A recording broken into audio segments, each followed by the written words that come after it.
तो नित्य जयते सधर्मरतः. धर्माचा नेहमी रक्षण करावं आणि अधर्माचा नाश करावा. जो नेहमी सत्याच्या मार्गावर स्थिर राहतो तोच धर्मरूपी रथावर विजय प्राप्त करतो. आणि म्हणूनच धर्माचे रक्षण आणि अधर्माचा नाश हा एकमेव उद्देश अग्रस्थानी ठेवून कुरुक्षेत्री कौरव आणि पांडव यांच्यात महायुद्ध झाले. मोठमोठे युद्धे धारातीर्थी पडले. कित्येक जीव पशुपक्षी मारले गेले. पांडवांचा विजय झाला आणि कौरवांचा नाश.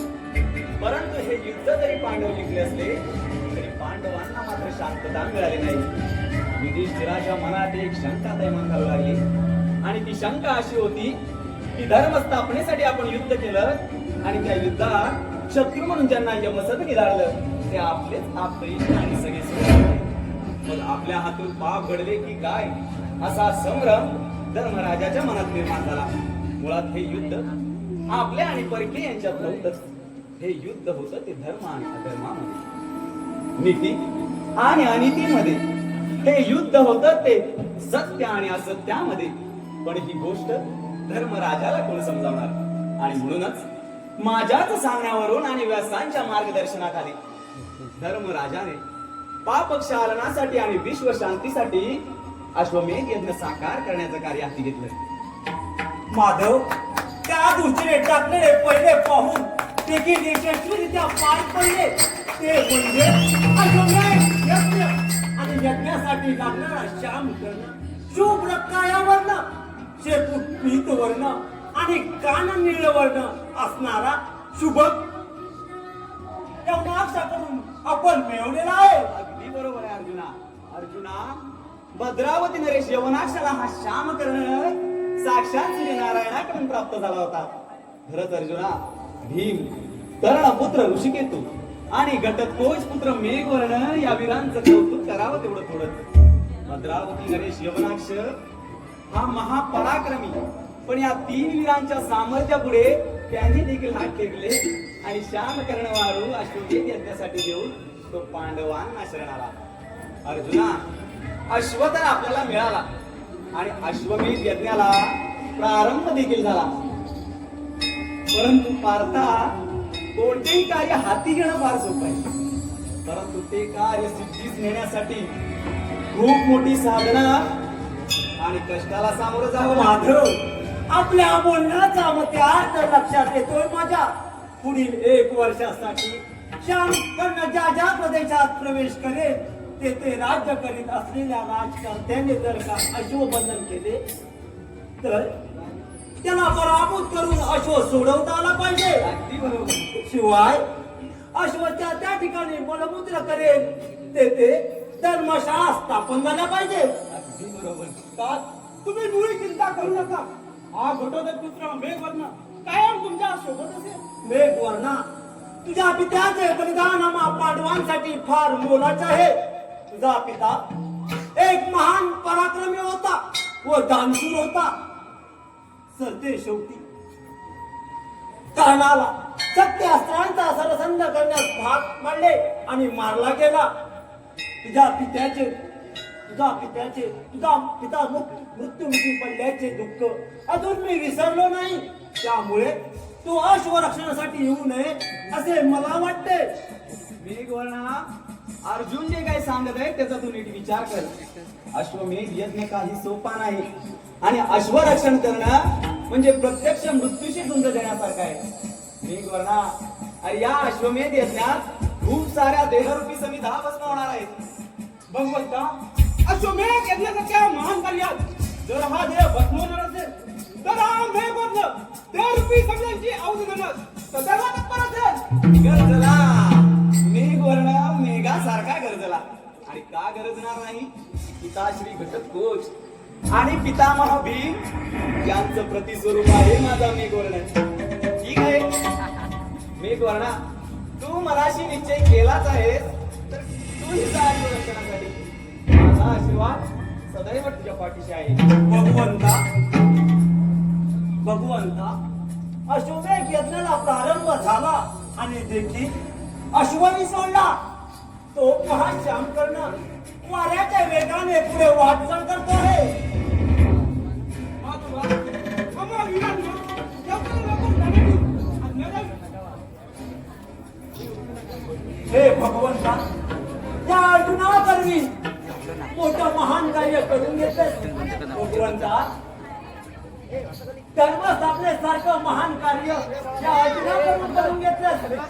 आता याच्या पुढे तुझा आशीर्वाद सदैव आमच्या पाठीशी असू द्या, म्हणजे झालं.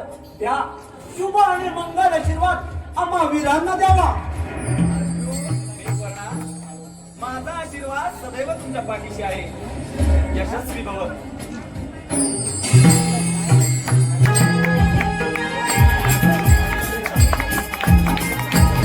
तो पहा श्यामकर्ण आणि जी समोर दिसत आहे ती मदनावती नगरी. तेथे मदनभद्र राजाचा राज्य करतो. काही वेळातच अशोक प्रवेश करेल आपल्या जवळ येतो. मेघवर्णा, तू अगदी बरोबर बोलतोयस. चल चल लवकर जाऊया. चला बेटा.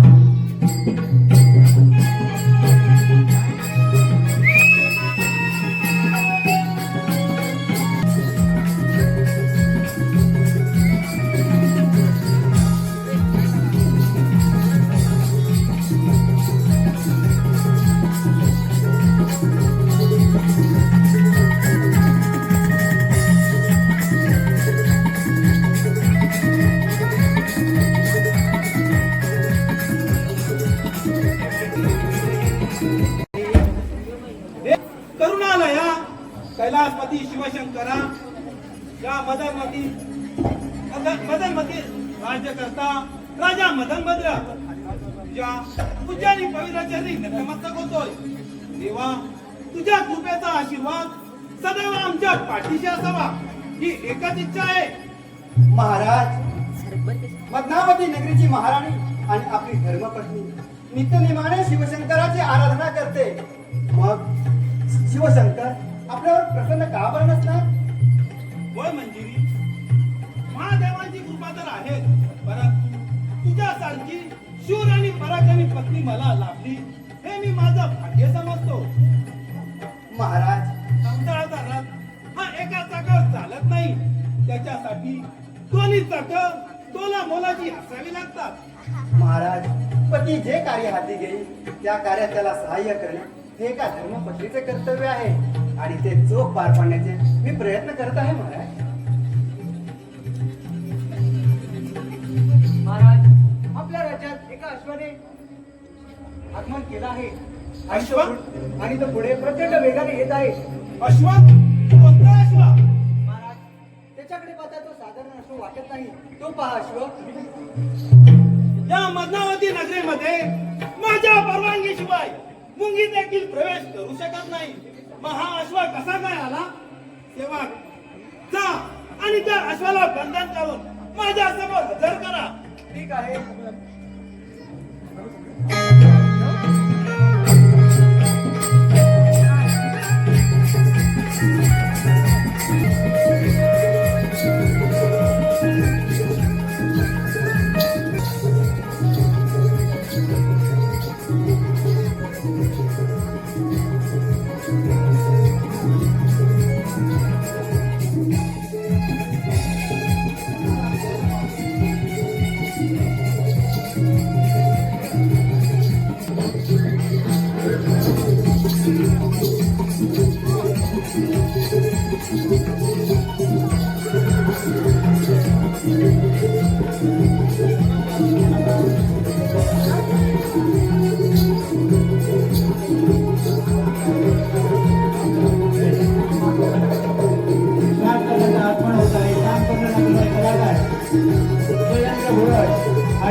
होय म्हणजे अति सुंदर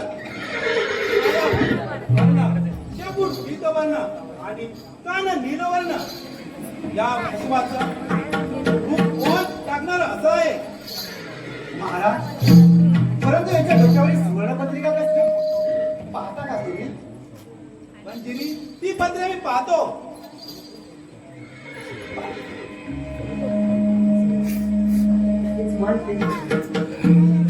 सांगा महाराज, काय लिहिलं आहे त्या पत्रिकेत?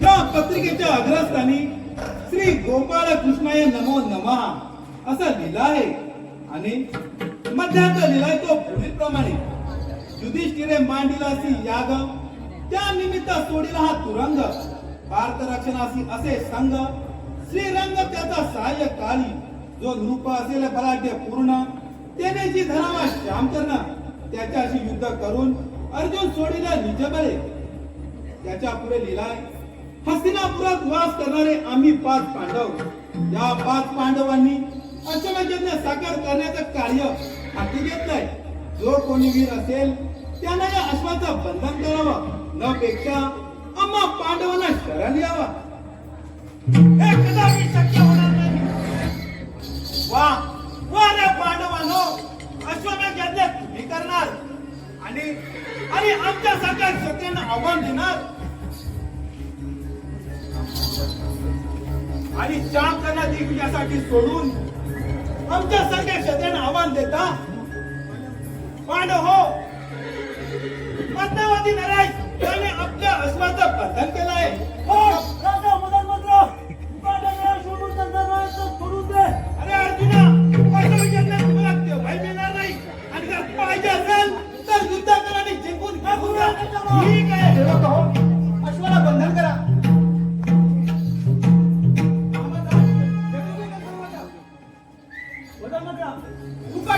बंधन सोडून दे अरे मैं भरला शरण ये अरे मैं भरला तुम्हाला पांडवांना मी केव्हाही शरण येणार नाही वेळ कशाला ठीक आहे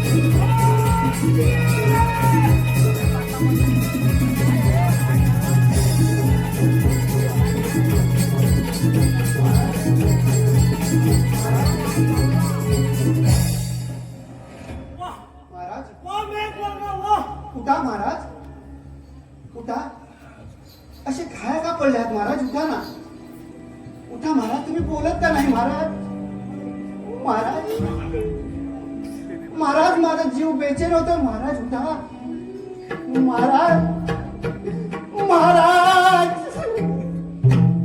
महाराज मला एकलट टाकून कुठे चालत महाराज या मधनावती नगरीला फोन करून कुठे चालत महाराज उठा उठा महाराज उठा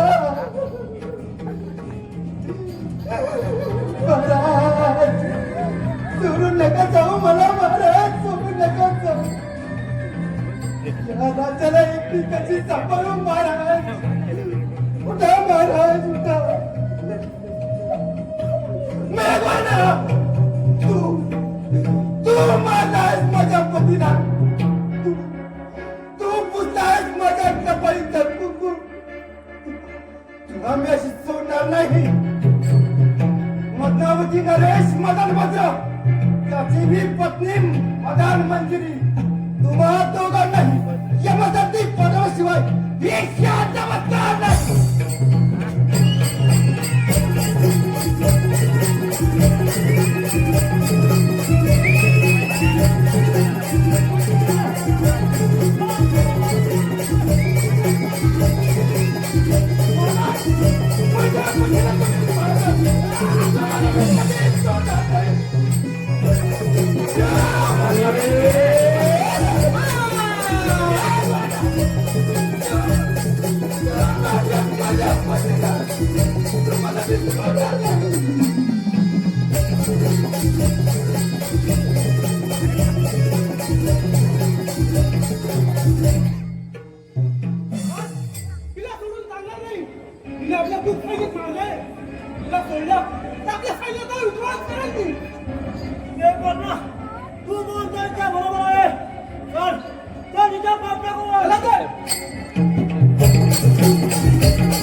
पती माते मला वाचव. मंजिरी आता का आक्रोशवर करत आहे?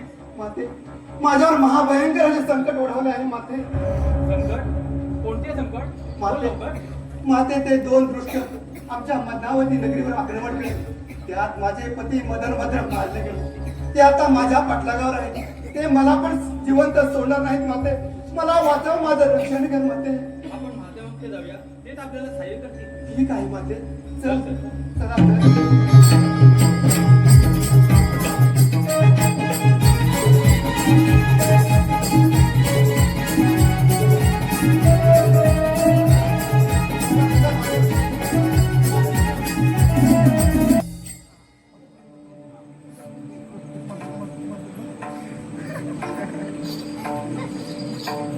हे शिवशंकरा, गंगाधरा, करुणा करा, डोळे उघडा.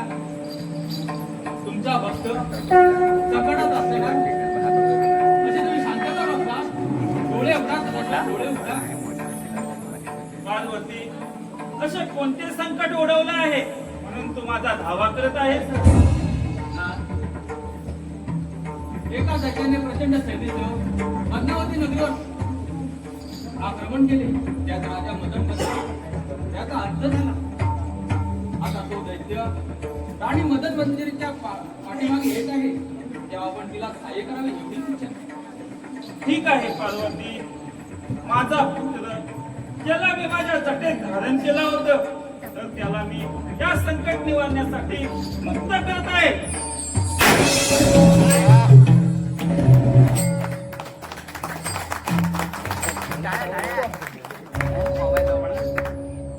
बोल की आश्चर्य, माझा जन्म कसा झाला, माझी माता कोण, माझा जन्मदाता पिता कोण, आणि जन्माला आल्यापासून लागलेली सुद्धा कशी शांत करणार. दिसेल त्या सजीवाला भक्षण करावं आणि लागलेली सुद्धा शांत करावी. बोल की आश्चर्य, तुझा हात मस्तकी पडतात लागलेली सुद्धा कशी शांत झाली आहे. कोण आहात आपण?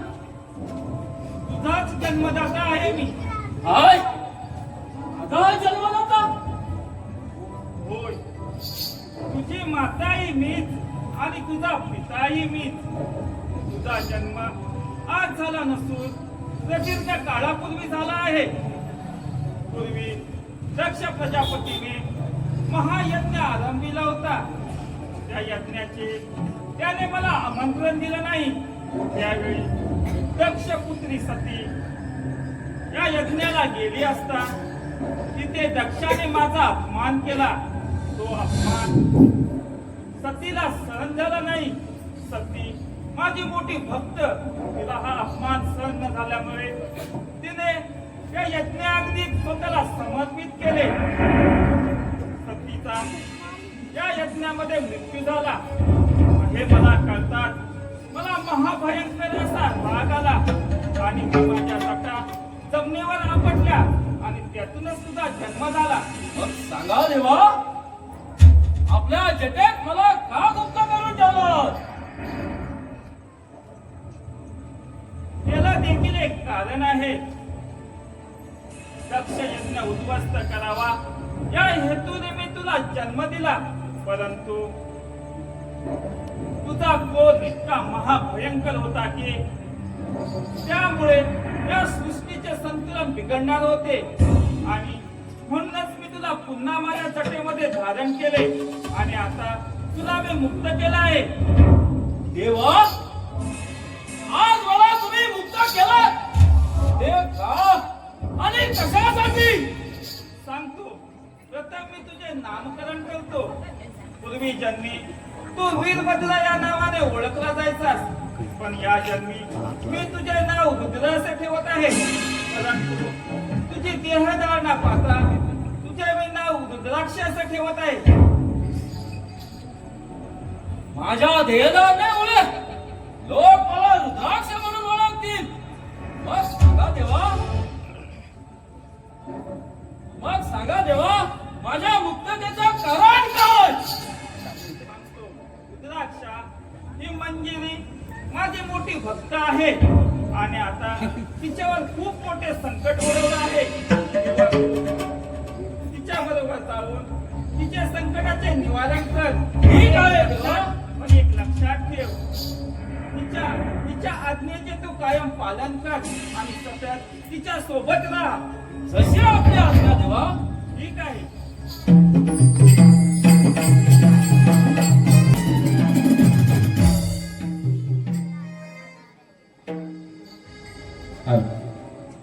थांब थांब म्हणजे रे काटा वेळा शोधायला नाही ते सोडून दे नाहीतर फुकटची प्राणाला बक्षेल. अर्जुना वे वर्णा, तुम्ही माझ्या पतीला मारला आहात, अश्व कधी सोडणार नाही.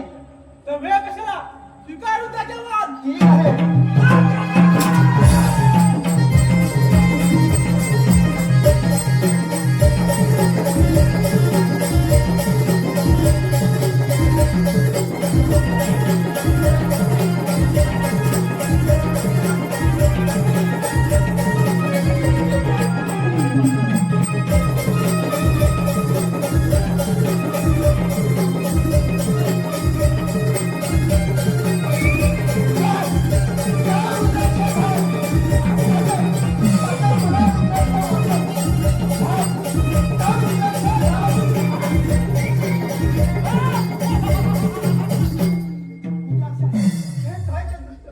ज्यांनी माझ्या पतीला मारलं त्यांना जिवंत सोडू नकोस. मंजिरी, तुझ्यावर संकट आलं आहे त्याच्यासाठी माझा जन्म झाला आहे. तुझ्यावर संकट तेच माझ्यावर संकट. बोल. मी घेतोय त्यांचा संवाद. ठीक आहे वेळ रुद्राक्षा चल स्वीकारू दे त्याचा. ठीक आहे.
यापुढे काय आज्ञा आहे आपल्याला?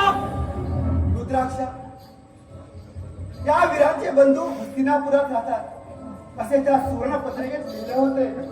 त्यामुळे त्यांना ही वार्ता जर समजली तर ते माझ्या मागावर येतील आणि मला मारतील. म्हणून तू माझ्या बरोबर राहा. ठीक आहे मंजिरी. चल तर. चला तर.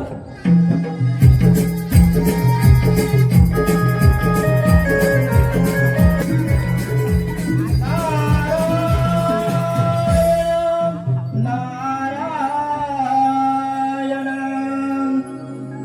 माझा मना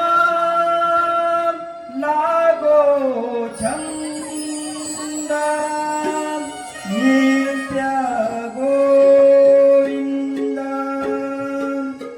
माझा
अर्जुनासारखा शूरवीर आणि मेघमदासारखा महायोद्धा दारात पडले. शिवशंकरांनी आपली प्रिय भक्त मदन मंजिरी तिच्या रक्षणाकरिता रुद्राक्ष नामधारक दैत्याची मुक्तता केली. त्या दैत्याने साऱ्या पृथ्वी लोकांवरती हाहाकार माजला आणि आता अर्जुनाने मेघमदालाही दारातीर्थ केले. आता ही बातमी आपण श्रीकृष्णांना जाऊन सांगितली पाहिजे. नारायण नारायण. जीव हा तळमळे तुझ्याच साठी. जीवा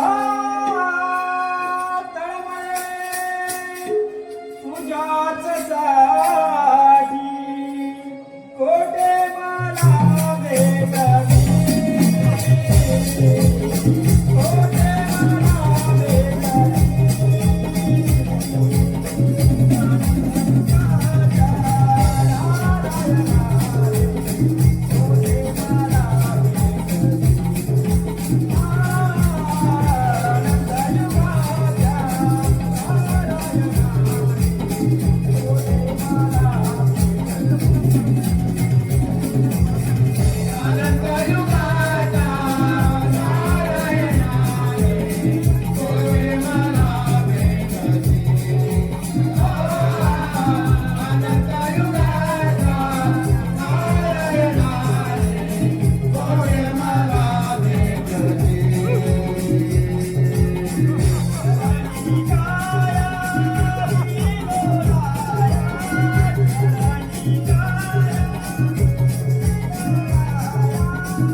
ये. आज या द्वारकेमध्ये कसं काय येणं केलं? देवा अर्जुनासारखा शूरवीर दारात तीर्थ पडले आहे आणि आपण निश्चिंत बसला आहात देवा. काय? होय देवा होय. नारदा, अरे काय अशुभ बोलत आहेस तू? देवा जे सत्य आहे ते सांगत आहे देवा. रुद्राक्षासारखा महाशूर त्याने साऱ्या शूरवीरांना यमसदनी पाठवले. त्यातच अर्जुनालाही दारात तीर्थ केले देवा. नाही नारदा नाही. माझा सखा अर्जुन रणात पडणे शक्य नाही नारदा. देवा हो देवा नारद संगे करे वर्तमान. नाही नारदा नाही. सत्य आहे. नाही नारदा. माझा सखा नारायण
जीवित करीन, पण आश्वरक्षण मात्र त्याच्याकडून करून घेईन.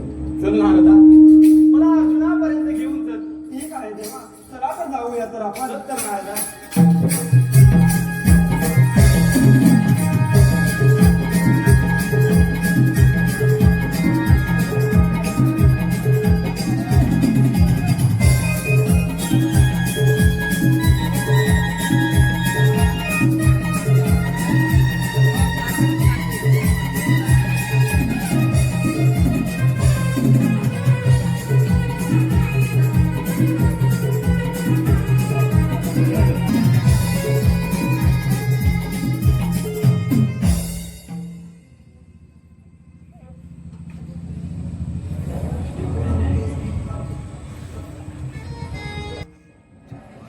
काळजे पावला,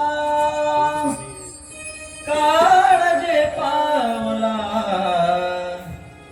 काळजे पावला, संकट दाटले तुझविया सखा, काय हे थांबले तुझविया सखा, कार्य हे थांबले. काळजे पावला, काळजे पावला, काळजे पावला, काळजे पावला, काळजे पावला, संकट दाटले तुझविण सख्या, कार्य हे थांबले तुझविण सख्या, कार्य हे थांबले.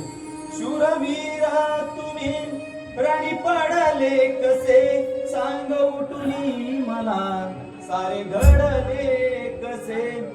शूरवीरा तुम्ही रणी पडले कसे, सांग उठुनी मला सारे घडले कसे. दृश्य हे पाहुनी, दृश्य हे पाहुनी, दृश्य हे पाहुनी, नैन अश्रू दाटले तुझ वीण सख्या, कार्य हे थांबले तुझ वीण सख्या, कार्य हे थांबले. उठ अर्जुना, उठ. अरे अश्वरक्षण करायचंय आपल्याला अर्जुना, उठ उठ आणि सांग मला हे सार कसं घडलं. अर्जुना उठ, उठ अर्जुना, उठ मेघवर्णा.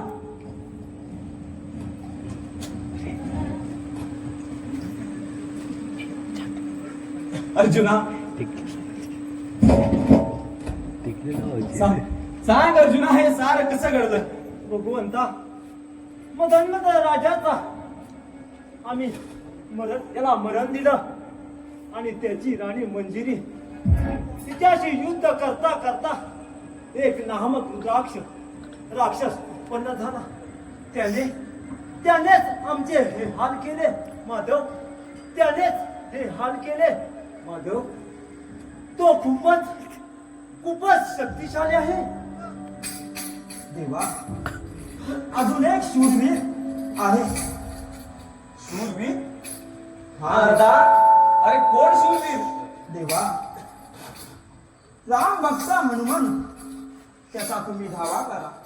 तो वाऱ्याच्या वेगाने येईल आणि हे सारे संकट दूर करेल देवा, सारे संकट दूर करेल. ठीक आहे नारदा. हे मारुती राया, आमच्यावर फार मोठं संकट ओढवलं आहे आणि ते संकट दूर करण्यासाठी धाव घे मारुती राया, धाव घे.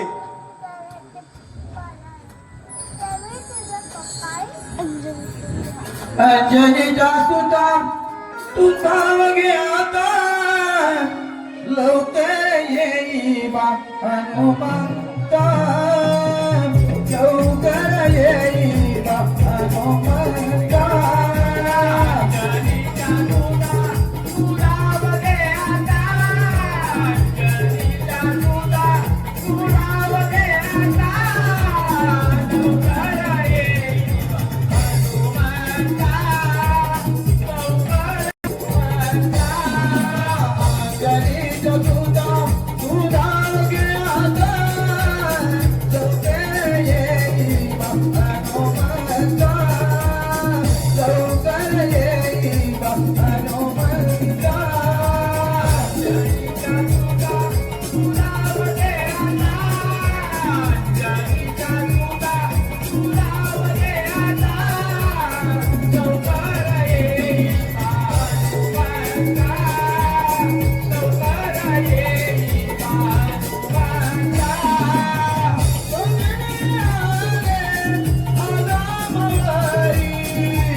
पण कोणत्या सगळ्यात सगळ्यांना मारुती राया, धर्मराजाने अश्वमेध यज्ञ आरंभला आणि श्याम कर्णवारू रक्षणासाठी सोडला असता मदनावती नगरीची राणी मदन मंजिरी हिने त्या अश्वाचं बंधन केलं आहे.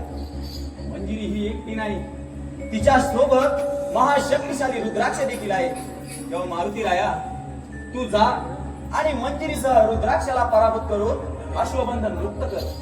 ठीक आहे देव, तुमचं असं माझ्या पाठीशी असला पाठीचा पराक्रम. जा मारुती राया.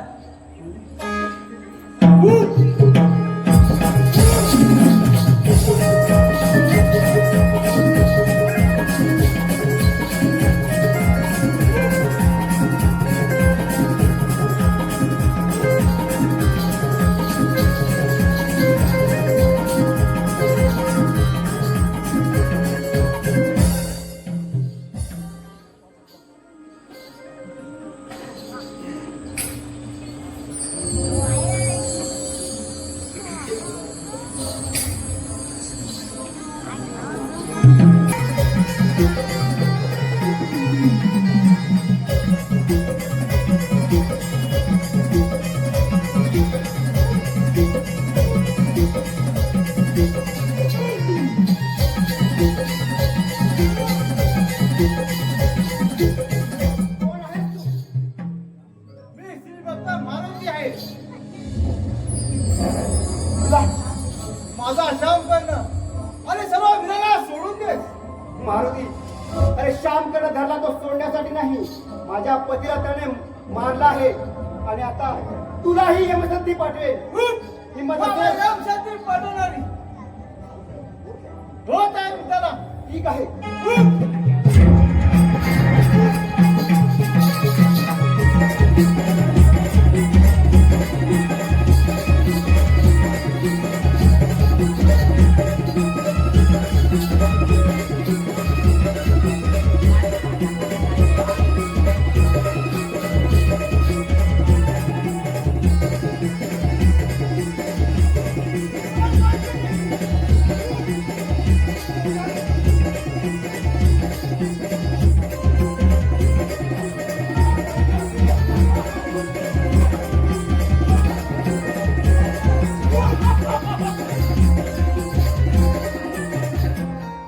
काय पाहतोय?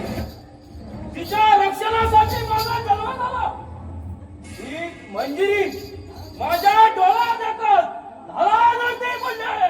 अरे या मर्दका, जगात सामर्थ्य असेल तर युद्धाची तयारी कर. ठीक आहे. आणि मंदिराच्या रक्षणासाठी बोल, बोल, बोल. मला देवाचा वचन आहे. चल हो जा.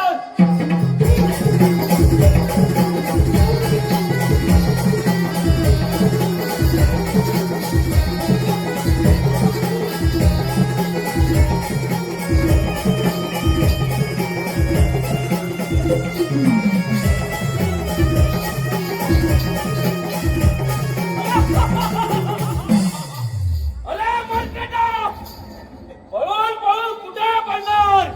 या धर्तीवर कुठे तरी गेलात. स्वर्ग, मृत्यू, पाताळ तिन्ही लोक तुम्हाला शोधल्याशिवाय हा रुद्राचे शांत बसणार आला तुमच्या मोर्चात.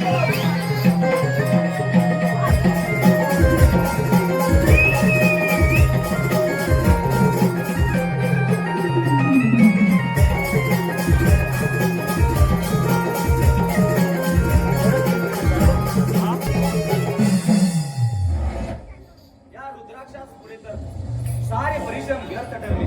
त्याने अर्जुनासह मारुतीलाही युद्धात हरवले. नारदा, अरे काय करावं म्हणजे हा रुद्राक्ष पराभूत होईल? देवा, पुत्राची दुर्गाता तिच्याशिवाय अजून कोणाला माहीत असणार देवा. नारदा, अरे नेमकं काय म्हणायचं आहे तुला? देवा, रुद्राक्षाचा पिता शिवशंकर आहे. त्यांना जाऊन आपण विचारूया रुद्राक्षाचा मृत्यू कसा आहे. देवा, त्यांना जाऊन विचारूया. ठीक आहे नारदा, मग चला आपण महादेवांच्या भेटीसाठी कैलासावर जाऊया. चला चला देवा.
आपल्या भेटीसाठी श्रीकृष्ण भगवान येत आहेत.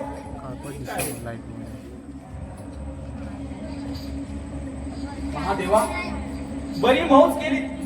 रुद्राक्षा करवी आम्हा वीरांना निशस्त्र केलात आणि आमचा घात केला. मग सांगा महादेवा, तुम्ही स्वतः आमच्याशी युद्ध का नाही केलं? माधवा, क्षमा करा मला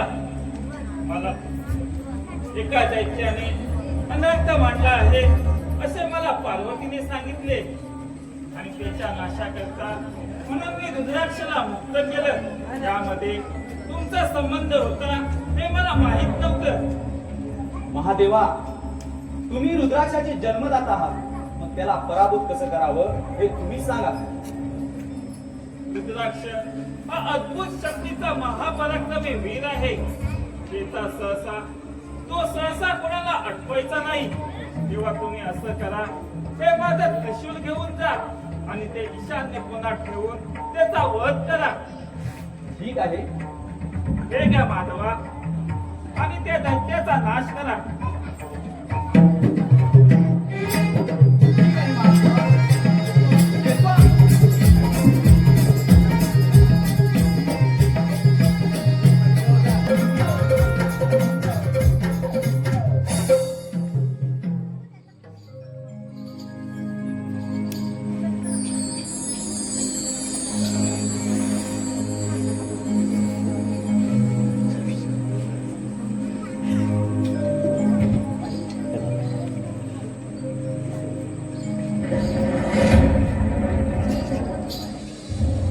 ज्याने मंजिरीचा अंत केला त्या एकाही वीराला शिल्लक ठेवणार नाही. माझ्या समोर जो जो वीर येईल त्याला प्रत्येकाला यमसद्दीला पाठवल्याशिवाय राहणार नाही अशी मला देवाची आज्ञा आहे. या विश्वात तांडव घातल्याशिवाय थांबव द्राक्षा, थांबव हा विद्रोह आणि मुकाट्याने लढा तयार हो. बोल. हा रुद्राक्ष एकाही वीराला शिल्लक ठेवणार नाही. ठीक आहे, पाहूया. माझ्या मंजिरीचा बदला घेतल्याशिवाय हा रुद्राक्ष शांत बसणार नाही. ठीक आहे.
रुद्राक्षा, तुझा अंत काळाचा जवळ आला आहे. तुला काय मागायचे असेल तर मागून घे. देवा, तुझ्या हातून मला मृत्यू आला हे खरं आहे, पण देवा माझ्या शिरे शिवशंकराचे जो जो स्मरण करील त्याला शिवशंकराची प्राप्ती व्हावी अशीच मला आज्ञा द्या म्हणजे झालं. रुद्राक्षा, तुझ्या शिरे करवी जो शिवशंकराचे स्मरण करील त्याला शिवशंकराची प्राप्ती होईल असं मी तुला वरदान देत आहे. तथास्तु. महादेवाने सांगितल्याप्रमाणे हे रुद्राक्षाचे शिर गंगा संगमात नेऊन टाका. ठीक आहे माधवा, ठीक आहे, देतो मी.